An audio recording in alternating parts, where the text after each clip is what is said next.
अस्सलाम वालेकुम, मैं हूं नोमान सीद और मैं आप लोगों को HTML सीरीज़ के 15th ट्यूटोरियल में खुशामदीद कहता हूं। इस ट्यूटोरियल में हम HTML फॉर्म्स के बारे में बात करेंगे या फॉर्म्स के बारे में बात करेंगे।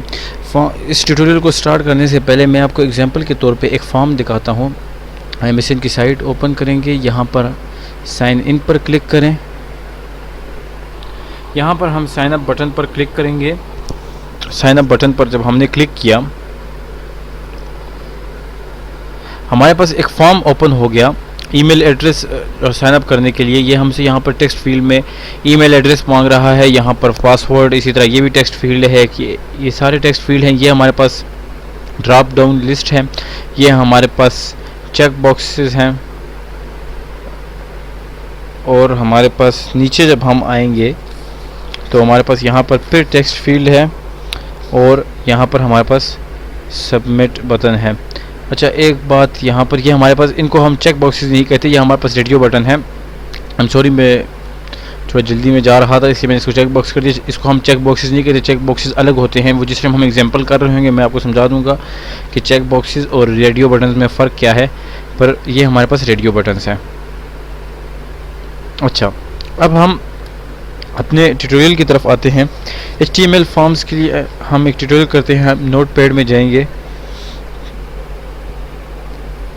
इसको हम डिलीट करते हैं। HTML फॉर्म्स में हमारे पास ये होता है, जब हम जो डेटा इस इनपुट फील्ड्स में देते हैं, वो डेटा हम जब इनपुट फील्ड में देते हैं और सबमिट बटन पे क्लिक करते हैं या हम जब उसे सबमिट करते हैं तो वो हमारे सर्वर पर चला जाता है और उसके बाद जो हमने प्रोग्रामिंग की होती है, जो भी उसके साथ फंक्शन सर्वर पे होंगे, वो कोई एक्स्ट्रा प्रोग्रामिंग कोडिंग होती है जो हमें करनी पड़ती है।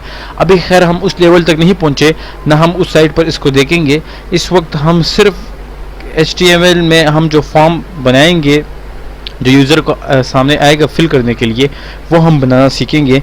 उसके लिए हमें यहाँ पर फॉर्म टैग्स हम सबसे पहले लगाएंगे, स्टार्टिंग या ओपनिंग टैग, और ये हमारे पास एंडिंग और क्लोजिंग टैग हो गए। और उसके बाद हम इसके अंदर जो भी हमारे पास इनपुट फील्ड्स हैं वो हम इसके अंदर टाइप करेंगे, यानी इन फॉर्म टैग्स के अंदर हमारे पास जो भी हमारा इनपुट फील्ड है वो हमारे पास इसी के अंदर आएगा। हम सबसे पहले टेक्स्ट फील्ड की एग्जांपल करते हैं। टेक्स्ट फील्ड की एग्जांपल के लिए मैं यहाँ पर लिखता हूँ यूज़र नेम, और यूज़र नेम लिखने के बाद मैं यहाँ पर एक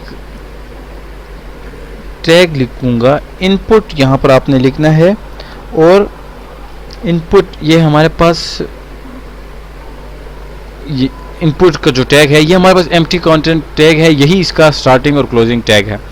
इस टैग के अंदर, ठीक है, ये इनपुट तो हुआ यूज़र नेम के सामने हमने लिख दिया, पर ये किस टाइप का इनपुट है हमें वो भी डिफाइन करना पड़ेगा। हम कहेंगे कि ये type equal to text input है, यानी जो इनपुट टाइप है ये हमारे पास टेक्स्ट है। टेक्स्ट फील्ड की हम कर रहे हैं और हम इसको एक नेम भी अलाट करेंगे इस इनपुट को, क्योंकि जिस टाइम हम फॉर्म बना रहे होते हैं उसमें हमारे पास कई सारे इनपुट होते हैं। जिस तरह आपने MSN के उस साइनअप में देखा, हमारे पास फर्स्ट नेम था, लास्ट नेम था, ईमेल एड्रेस था, इस तरह और भी होते हैं। तो हमें हर जो हमारे पास इनपुट फील्ड होता है उसको हम कोई नाम, कम से कम उसको, हर एक फील्ड को हम एक एक नाम अलॉट करते हैं।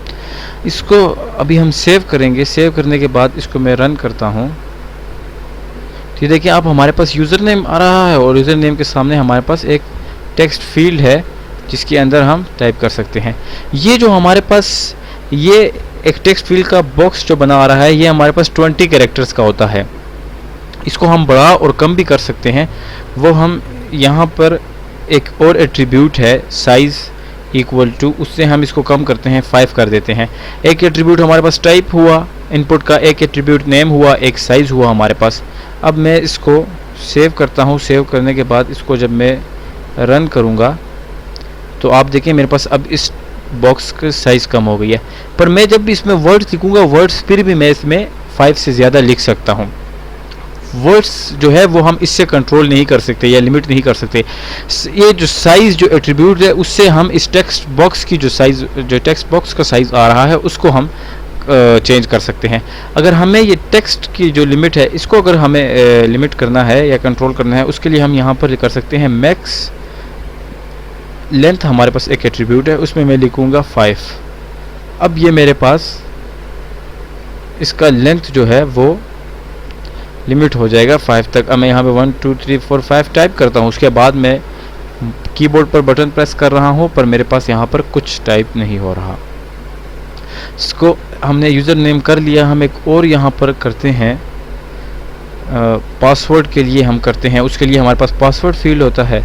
मैं यहाँ पर लिखूँगा पासवर्ड और उसके बाद हम यहाँ पर एक इनपुट बनाएंगे और इसका टाइप हमारे पास पासवर्ड है ये, तो हमारे पास यहाँ पे टाइप इसका पासवर्ड आएगा और इसको हम एक नेम दे देंगे। इसको हम पासवर्ड नेम दे दिया हमने और इसका साइज़ हम इसका भी हम साइज़ 5 रखेंगे और मैक्स लेंथ भी हम 5 रखेंगे। इसको मैं सेव करता हूँ। सेव करने के बाद मैं इसको रन करूँगा। अब मेरे पास यहाँ पर यूज़र नेम आ रहा है जिसके अंदर मैं यूज़र नेम लिख सकता हूँ। यहाँ पे जब मैं पासवर्ड लिखूँगा वो बाय डिफ़ॉल्ट मेरे पास या एस्टेरिक बने हुए आते हैं या ब्लैक सर्कल से बने आते हैं। इनको अगर मैंने अलग अलग लाइन पर लाना है तो यहाँ पर मैं ब्रेक लाइन वाला टैग डाल लूँगा, तो ये मेरे पास अलग लाइंस पर दोनों आ जाएंगे। यहाँ पर मैं अब यूज़र नेम टाइप कर सकता हूँ और यहाँ पर मैं कोई भी पासवर्ड टाइप कर सकता हूँ। तो ये हमारे पास एक छोटी सी एग्जांपल होगी, हमने फॉर्म्स की पढ़ ली कि हम टेक्स्ट फील्ड और पासवर्ड फील्ड किस तरह बनाएंगे फॉर्म के अंदर। आप इसकी प्रैक्टिस करें। आने वाले ट्यूटोरियल्स में हम इसको थोड़ा और आगे लेकर जाएंगे। हम इसमें radio buttons, check boxes, drop down list इन और सबमिट बटन्स, उसको हम आने वाले ट्यूटोरियल में करेंगे। तब तक आप इसकी प्रैक्टिस करें अच्छी तरीके से और मुझे नेक्स्ट ट्यूटोरियल तक इजाज़त दीजिए। अल्लाह हाफ़िज़।